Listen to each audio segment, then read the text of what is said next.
दोस्तों, तो स्वागत है आपका इस चैनल पे। तो हम एनवायरनमेंट कर रहे थे। एनवायरनमेंट में बहुत सारी चीज़ें हम कंप्लीट कर चुके थे, लगभग 2 चैप्टर्स हो गए थे। तीसरा इसके पीवाईक्यूज़ है जो कि यूपी पीसीएस में बार बार पूछे जाते हैं और उसी को हम फिर से ज़्यादा रिवाइज़ कर रहे हैं।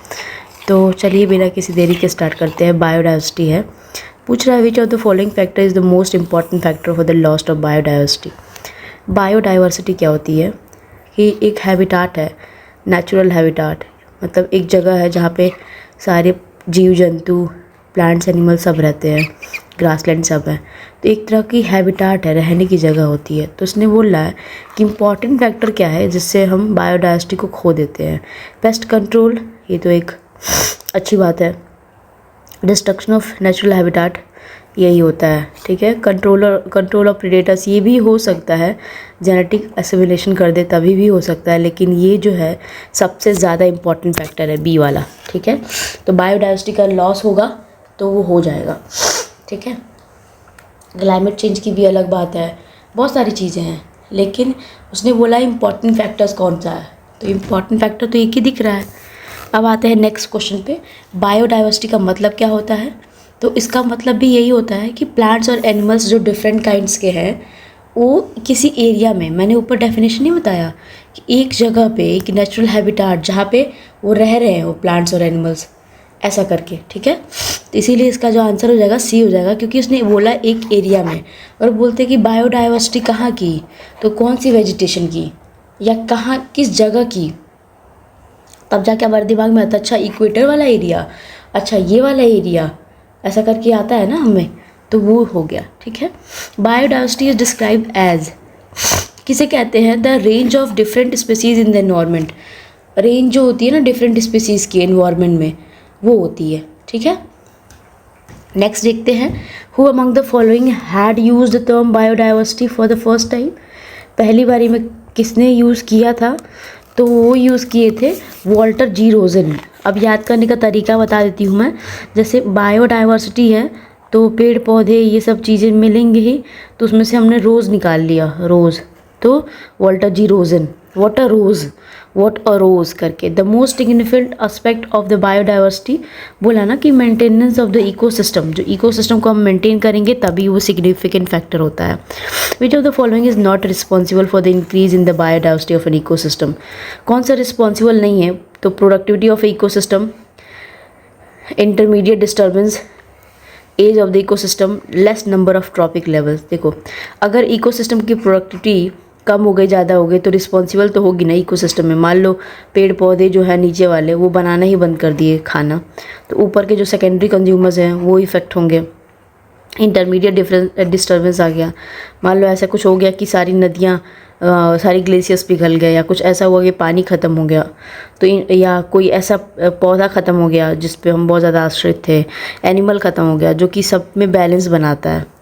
एज ऑफ द इकोसिस्टम, हाँ ये भी, less number of trophic levels, ठीक है।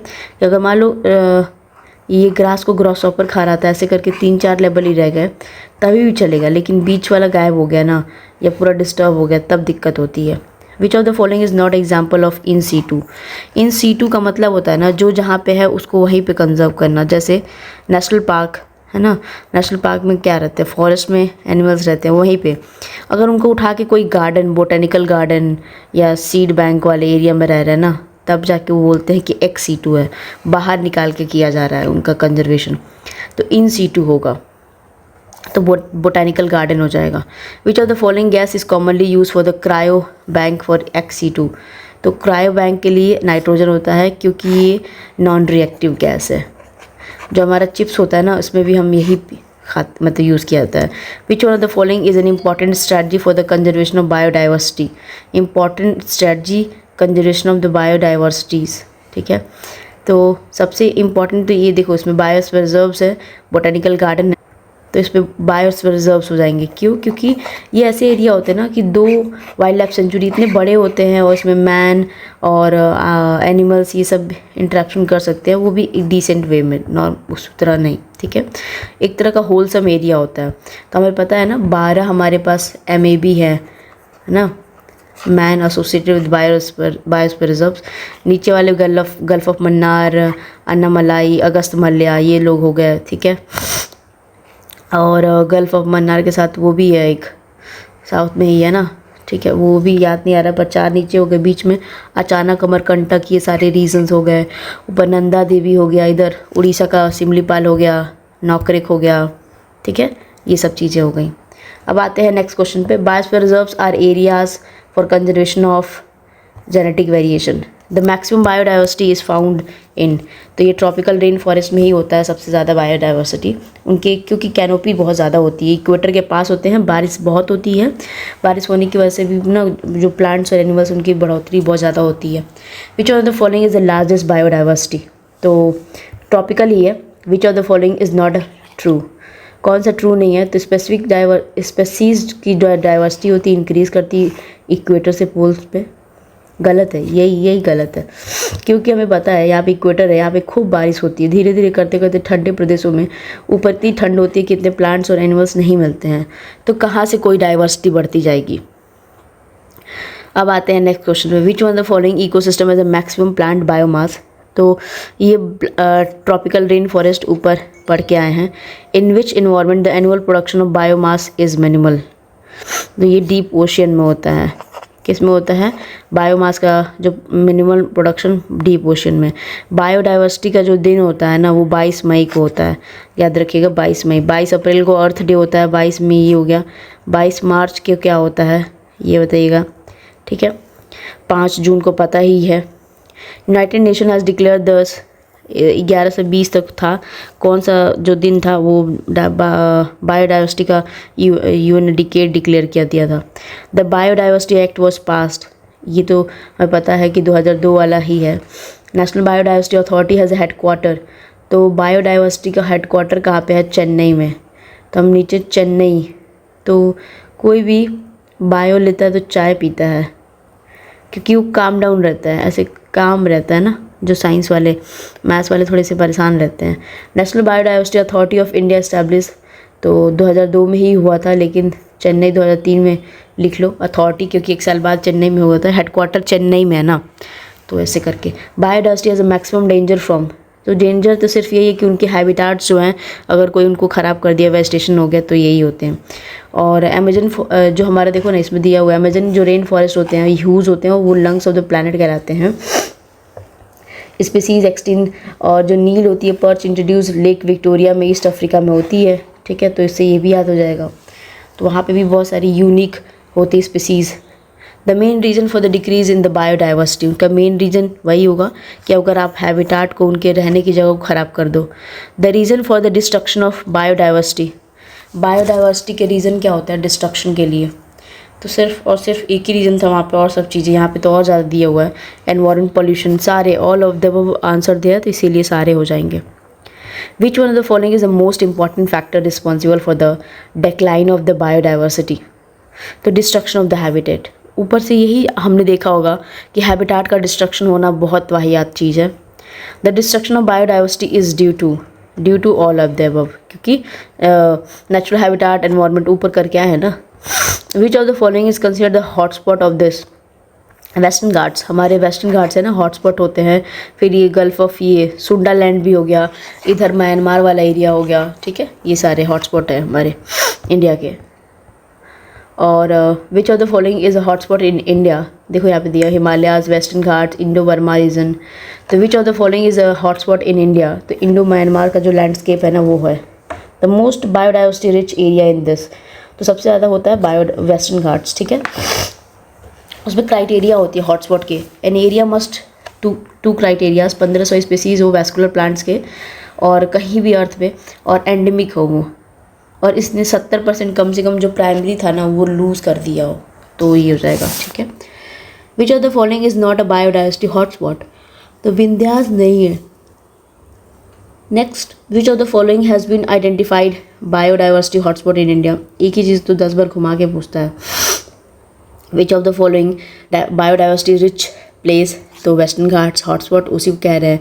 इसमें भी देखो ईस्ट कंटेक्स्ट में eastern Himalayas range, western Ghats.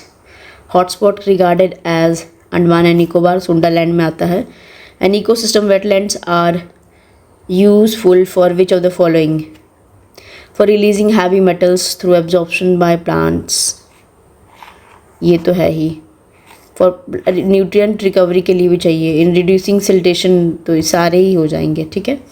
Ramsar treaty जो हुई थी वो सिर्फ और सिर्फ वेटलैंड्स के लिए हुई थी। 2 फ़रवरी को मनाया जाता है रामसर डे, ठीक है। ईरान में एक जगह है उसकी। तो यहाँ पे 1971 जो है रामसर कन्वेंशन की बात लिखती इन्होंने। Ramsar convention was associated with the conservation of what? Wetlands, with reference to the Parvati Agra situated है गोंडा में, ठीक है। It is a bird sanctuary, दोनों बिल्कुल ही सही हैं। और ये एक वेटलैंड है उत्तर प्रदेश में गोंडा तहसील में। रामसर साइट 2 दिसंबर ये डेजिग्नेट हुआ था, पर 2 फरवरी को मनाया जाता है रामसर डे। बिहार का पहला रामसर जो साइट है ना वो बेगूसराय है, ठीक है। और बूढ़ी गंडक यहीं पे अपना एस्टोरी बनाती है बड़ा सा। विच of the following, oxbow lake sorry, which of the following is not correctly matched? Wild life protection act बिल्कुल सही दिया है। 86 बिल्कुल। FR ये भी दिया है, ये 2002 होगा, 2002 होगा, ठीक है। अब आते हैं मैच करने के लिए।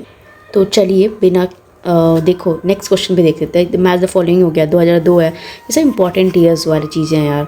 अब आते हैं भीतरकनिका, सक्षम कोटा लेक है, कंजली लेक है, दीपियोर बोर है। तो भीतरकनिका उड़ीसा में है। तो अगर A का 3 मारते ना तो हमारा C और ये भी जाता, ठीक है। फिर सस्तम कोटा जो है वो केरल में है, कोटा सस्तम कोटा, ठीक है। तो इससे भी आ जाएगा। कंजली पंजाब में, ये नहीं पता था, लेकिन दीपोर बील जो है वो आसाम में है, ठीक है। इससे 2 चीज़ें पता थी तो उससे भी हो जाते हैं। Which of the following wetlands are designated at the Ramsar sites, उसकी बात कर रहा है। तो उस टाइम जब किया गया होगा तो हमें चिल्का लेक है ही, लोकताक, केवल द, ये तो मॉन्ट्रियक्स रिकॉर्ड में भी है सब दोनों ना, पुलर लेक भी है, ठीक है। ऑल हो जाएगा। विच of the following is a Ramsar site under the Ramsar convention? तो रामसर साइट में तो देखो सुंदरबन भी है, भोज का वेटलैंड भी है, तो इसमें तो पता नहीं क्या ही आंसर दिया होगा। वेटलैंड डे कब ऑब्जर्व करते हैं? तो 2 फ़रवरी का भी हमने बता ही दिया। वेटलैंड डे सेलिब्रेट पहली बार 1997 में किया गया था। विच of the following is the most significant factor in the coral bleaching? सबसे ज़्यादा ग्लोबल वार्मिंग, क्योंकि देखो सब कुछ होगा तो कोरल ब्लीच कर सकता है, लेकिन सबसे इंपॉर्टेंट हो टेम्परेचर का राइज होना। टेम्परेचर जहाँ बढ़ा तो कोरल ब्लीचिंग होना शुरू हो जाएगी, ठीक है। तो इनकी जो होती है ना 27-26 डिग्री सेल्सियस तक की, इतनी ही होती है कैपेबिलिटी। उससे ज़्यादा अगर राइज हो गया 2 डिग्री तभी ये लोग मर जाते हैं। जूजंतली होते हैं कोरल ब्लीचिंग वाले, सिम्बायोसिस के साथ रहता है polyps. Which of the following is the most effective factor in this? तो ये तो वही है, rise in the normal temperature का ही एक फैक्टर है जो इसको डिस्टर्ब कर सकता है। तो वो ऑप्शन में कैसे भी बना दे। 2024 में भी ऐसे ही चीज़ें पूछी थी, 2 डिग्री बढ़ जाएगा तो कोरल बीच होने लगेगा, जबकि ऐसी ही थी चीज़ें, ठीक है। अब आते हैं एनवायरमेंट पॉल्यूशन में। नेक्स्ट क्वेश्चन बोल रहा है which of the following is not a biodegradable polluter? कौन सा बायोडिग्रेडेबल नहीं है? तो बायोडिग्रेडेबल जो है सब है, यूरिन है, हो जाता है, डोमेस्टिक वेस्ट है, फीकल मैटर्स भी। डोमेस्टिक वेस्ट में भी बहुत सारे मैटर्स आ जाएंगे, वो अलग बात है, पॉलिथीन। पर पेस्टिसाइड्स बायोडिग्रेडेबल नहीं है, वो नेचर में रहते हैं, जैसे DDA, प्लास्टिक, पेस्टिसाइड्स, इंसेक्टिसाइड्स, ये सब। बायोलॉजिकल ऑक्सीजन डिमांड क्या होता है या क्राइटेरिया क्या है? तो देखो कोई भी अगर मान लो कोई लेक ओक है ना, बहुत गंदा है ना, तो उसमें मान लो ऊपर इतने सारे फंगी एल्गी लगे हैं, नीचे जो एनिमल्स है ना उनको, मतलब एनिमल्स मतलब जो भी एक्वेटिक एनिमल्स हैं, मछली उछली सारे, उनको सांस तो मिलेगी नहीं। ऊपर से सन जो है वो ब्लॉक कर दे रहा, सन अगर आ रही है रेज उसको ब्लॉक कर दे रहा, तो ये मिल नहीं रही है सांस उनको। तो उनके नीचे की जो वो ऑक्सीजन की डिमांड होगी ना वो बढ़ जाएगी, क्योंकि सांस नहीं ले पा रहे, तो उससे ऑक्सीजन की डिमांड बढ़ जाती है। जैसे अगर हम लंबी लंबी ऐसे जल्दी जल्दी सांसें लेंगे तो उससे क्या होता है, जल्दी जल्दी सांसों में क्या होता है कि हम ऑक्सीजन की डिमांड कर रहे हैं, हम ऑक्सीजन प्रॉपर नहीं मिल रहा है, तो नहीं कहते लोग कि ऑक्सीजन नहीं मिल रहा है इसको जल्दी से ऑक्सीजन दो, तो वो हो गई। तो इसीलिए जो होता है पॉल्यूशन ऐसे इन द एक्वेटिक सिस्टम में ऐसी चीज़ें हैं। The main purpose of the Ganga action plan का मेन पर्पस तो क्या था? वाटर, उसको पॉल्यूशन को जो है मुक्त करना और साफ़ सुथरा बनाना। अब देखो ये कॉमन सेंस के क्वेश्चंस आते हैं कि रेजिडेंशियल एरिया जहाँ रहेंगे, साइलेंट जोन में क्या होगा, सबसे कम ही तो आवाज़ आएगी, तो 50 dB का। तो अगर B का 1 करें ना तो कम से कम हमारे पास 2 ऑप्शंस आ जाते हैं, ठीक है। A का 2 है, चलो ठीक है, दोनों में है। इंडस्ट्रियल एरिया और कमर्शियल एरिया में, तो इंडस्ट्रियल एरिया में ज़्यादा नॉइज़ आती है, सबसे ज़्यादा होती है, क्योंकि इतनी सारी चिमनी, ये वो मशीनरी। तो C का अगर 4 लगाए ना तो A आंसर हमारे पास आ जाएगा पट से, ठीक है। नहीं, सी हो जाएगा, सॉरी। इंडस्ट्रियल एरिया में सी का 4, अच्छा हाँ सी का 4 तो इसमें है ना, मैंने डी का बोला सही है पर मार गलत दिया, ठीक है। तो सी का 4 इंडस्ट्रियल एरिया में ये हो जाएगा, ठीक है। अब आते हैं नेक्स्ट क्वेश्चन पे। According to the frontier report 2021 का और 2022 का है, और फ्रंटियर रिपोर्ट यूएनईपी निकालता है, बस यहाँ से इन्फॉर्मेशन हमारी यही है, ठीक है। तो मुरादाबाद उस टाइम वो किया था। Which country has a natural arsenic water contamination का, तो बांग्लादेश के पास है। और आर्सेनिक का जो वाटर कंटामिनेशन या यूरेनियम का ये शायद उसमें भी है, पंजाब में भी आता है यार, ठीक है। तो कंटामिनेशन ये ज़्यादा है बांग्लादेश में। विच of the following material is biodegradable, तो ऊल है। Photo chemical smog is always contains, photo chemical में ओजोन हमेशा रहता है, ठीक है। फोटो है, लाइट है, केमिकल, ठीक है। तो ये सारी चीज़ें हो गई। अब आते हैं नेक्स्ट क्वेश्चन पे। विच of the following compound is the main constituent of natural gas, तो मीथेन ही होता है, नेचुरल गैस का मीथेन होता है। और भी रहेंगे पर मेन पूछा है। एनवायरमेंट प्रोटेक्शन एक्ट 1986 वाला था। और ये देखो डीडीटी क्या है, डीडीटी अब जाके बैन हो गया है। तो ये एक बायोकेमिकल पॉल्यूटेंट था, एक पेस्टिसाइड था कह लो, तो वो हो गया। During the normal conditions the gas which pollutes the atmosphere, तो नॉर्मल कंडीशन में कार्बन मोनोऑक्साइड, क्योंकि CO2 नहीं हो सकता यार, CO2 हमें पहले से ही है, उतना पॉल्यूशन नहीं करता जितना कार्बन मोनोऑक्साइड जो इंडिविजुअली कर सकता है अकेले, ठीक है। A new categorisation of industries based on this, तो कौन से 2016 की लिस्ट में ना कौन सी कैटेगराइजेशन नहीं होती कि इंडस्ट्री की होती है, तो ब्लू नहीं होती, ग्रीन होती है, रेड होती है, वाइट होती है, सब जगह की होती है, ठीक है। ऑरेंज भी है। Which of the following is the secondary pollutant, देखो एक होता है प्राइमरी जैसे CO2, और भी बहुत सारी चीज़ें हो गई, SO2, NO2 ये, ठीक है। इससे जो मिल के बनेगा ना वो होता है सेकेंडरी। तो इसमें स्मोक जो होते हैं ना, स्मोक में स्मोक प्लस गैस मिलती है ना, फॉग, तो वो मिलता है ये। विच of the following is not a secondary pollutant, कौन सा सेकेंडरी पॉल्यूटेंट नहीं है, सल्फर डाइऑक्साइड जो है सेकेंडरी पॉल्यूटेंट नहीं है। The most toxic metal pollutant of automobile exhaust is lead, anti knocking agent भी कहा जाता है इसको, ठीक है। The combustion of coal, petrol and diesel etcetera basic source of air pollution का, उससे एयर पॉल्यूशन ही होगा। मोस्ट डेंजरस क्या होता है, तो कार्बन मोनोऑक्साइड होता है जो हीमोग्लोबिन में मिल के ना उसको टॉक्सिक कर देता है।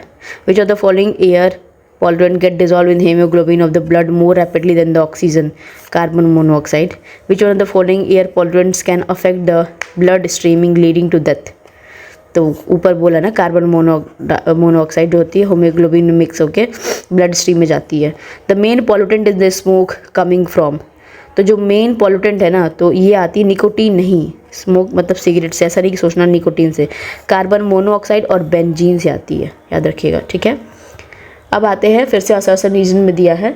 Level of air pollution in Delhi during winters season is maximum, बिल्कुल। क्यों, क्योंकि ठंड में क्या होती है ना, हाई प्रेशर हो गया होता है, तो जो हवाएं होती है भारी हो जाती, तो वो वही उसी लेयर में रह जाती, ऊपर नहीं उठ पाती। गर्मियों में भी पॉल्यूशन वही होता है, लेकिन गर्मियों में क्या होता है, चेंज होता है ऐसा वेदर की जो गर्म हवा है ऊपर उठ जाती है। The combustion process of vehicles increases in the winter, ऐसा नहीं होता, रीज़न गलत दिया हुआ है, ठीक है। कैसा नहीं कि कंबशन प्रोसेस जो होते कुछ ज़्यादा ही बढ़ जाती है, कैसे बढ़ेगी, इतनी ठंड है तो गाड़ी ठंडी पड़ जाती है। अब आते हैं नेक्स्ट में। Aerosols have a potential for modifying the climate, aerosols interact with the both short wave and the infrared radiations,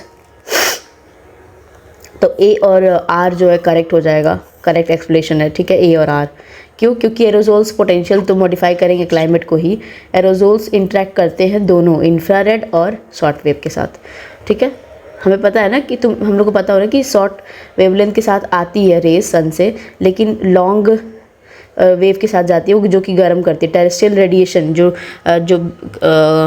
जाती है ना, सारी रेडिएशंस वो अर्थ से रेडिएट होती है रात में, वो ही जाके जिम्मेदार होती है कि गर्म करनी है, तो ग्लोबल वार्मिंग हमारा होता है। The biggest source of the air pollution in big cities, तो ये बिगेस्ट सोर्स जो होती है ना, ट्रांसपोर्ट इनके पास जाता है वो रहता है, बिग सिटीज़ में ट्रांसपोर्टेशन का होता है। यूरोनॉर्म्स क्या होते होंगे, यूरोनॉर्म्स यही हैं कि रेगुलेट करने के लिए व्हीकल एमिशंस या हार्मफुल गैसेस, तो कुछ ऐसा है कि यूरोपियन यूनियन वाले लाते हैं ना, तो UPPCS का फेवरेट हो जाता है।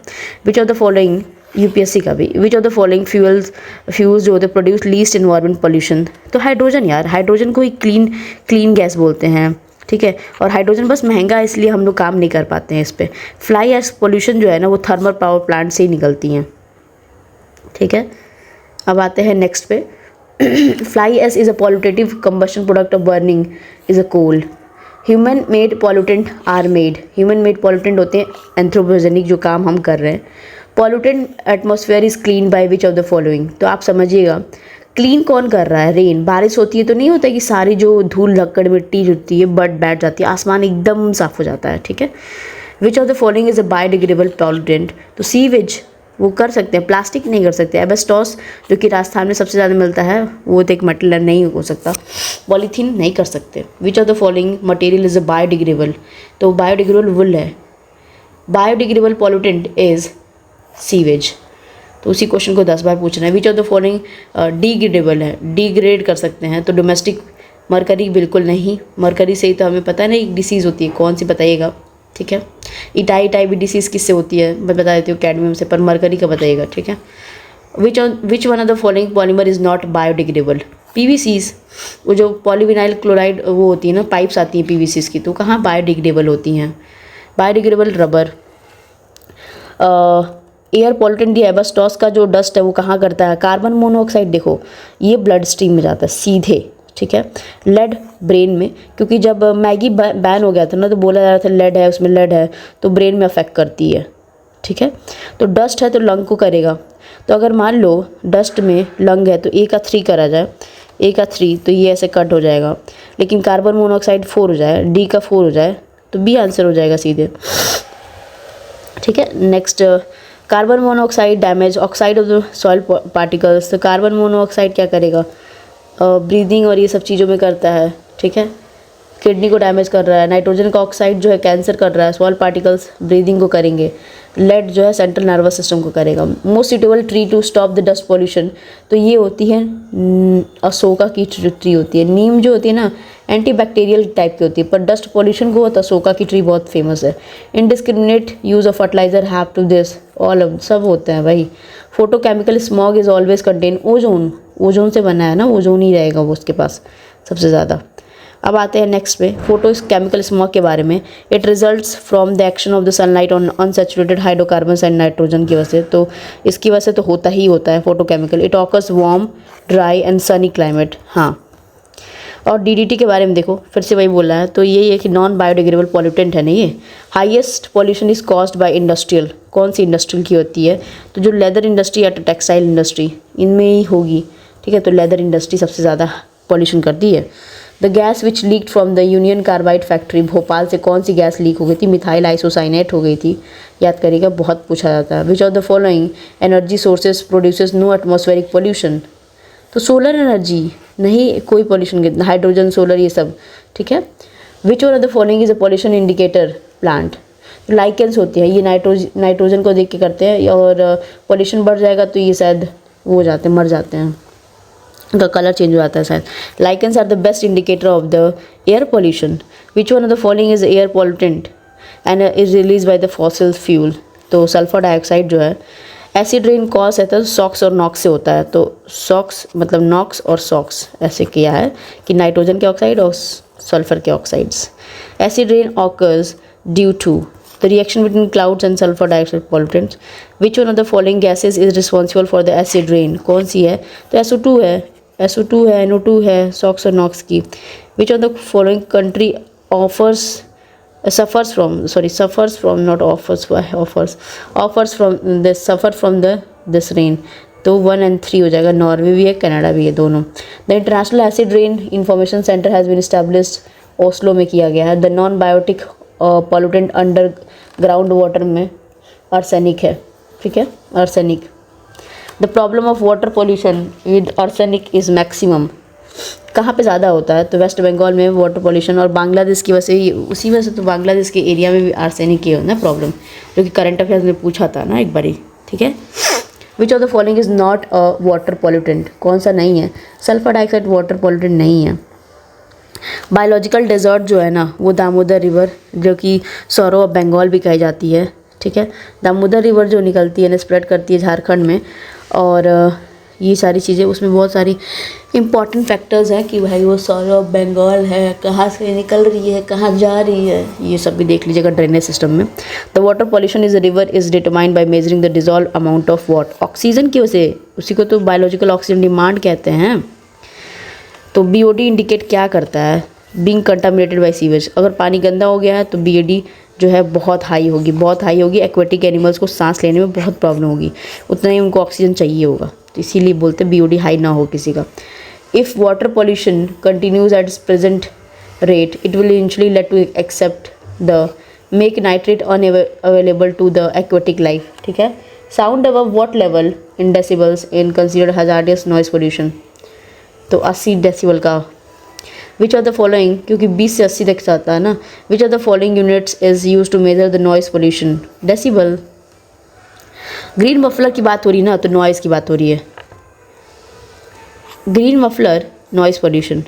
विच are the following reason for the maximum noise pollution, तो जेट फ्लाइंग, ट्रक ट्रांसपोर्ट नहीं, जेट फ्लाइंग जो होती है सबसे ज़्यादा नॉइज़ पोल्यूशन करती है 120 डेसिबल का। नॉकनी सिंड्रोम जो होती है ना, फ्लोराइड से हुई होती है।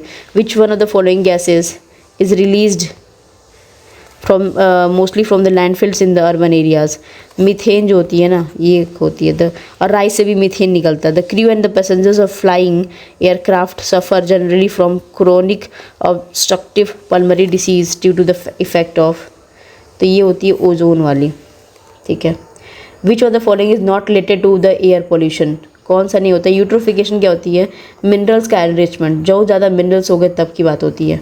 On the basis of assessment of DDT concentration in the aqueous environment, the level of pollution in the food chain increases in the sequence, कैसे बढ़ेगा देखो, पहले एक्वेटिक एनिमल्स का है, फिर स्नेल है, फिश है, फिर बर्ड है, ऐसा करेंट सीक्वेंस है पॉल्यूशन का।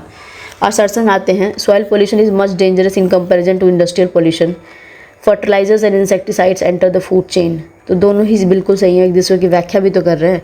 तो चलिए हमारा 2 चैप्टर हो गया, ठीक है। और thank you so much watching, और प्लीज़ थोड़ा माफ़ करिएगा, मेरी तबीयत थोड़ी ख़राब है, तो ऐसे ही। और अगर आपको सही लगेगा वीडियो तो प्लीज़ चैनल को लाइक शेयर एंड सब्सक्राइब कर दीजिएगा। Thank you so much.